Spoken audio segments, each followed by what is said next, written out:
Anyway, today's my birthday, and as you saw, the cake was on the way in, but I have to tell you a funny story. I got a couple of phone calls today that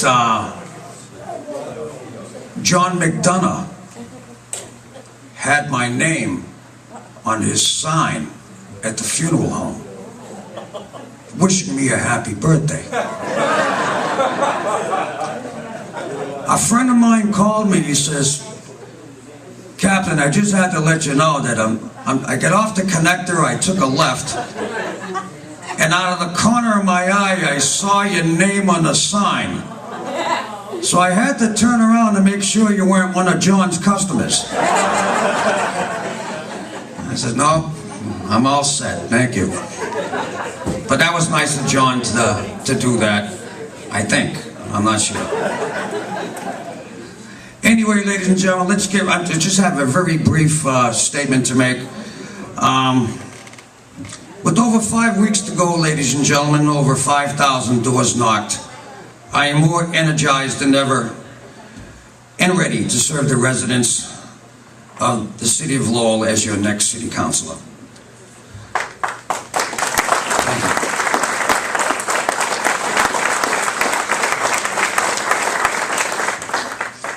As all of you know, I've been involved as a neighborhood leader and activist since the Mother's Day floods of 2006.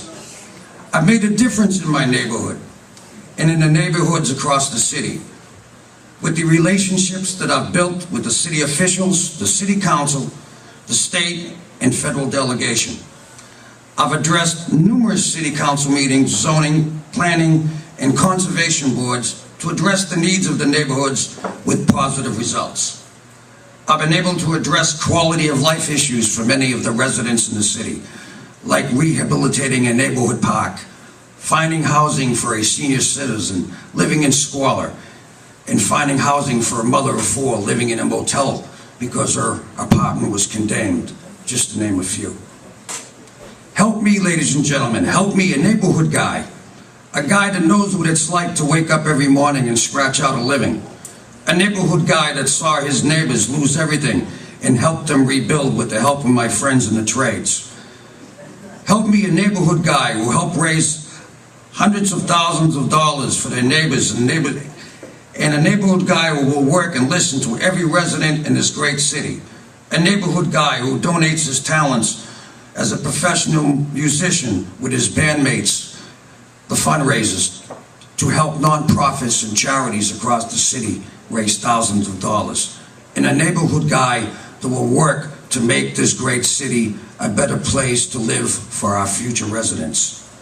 I ask you to please continue to help me continue the work that I have done as a neighborhood activist and a neighborhood leader over these last 6 years by voting for me as your next city councilor. Please know, ladies and gentlemen, that I possess the drive, the insight, the common sense, compassion to be an effective city councilor. And thank you so much for coming.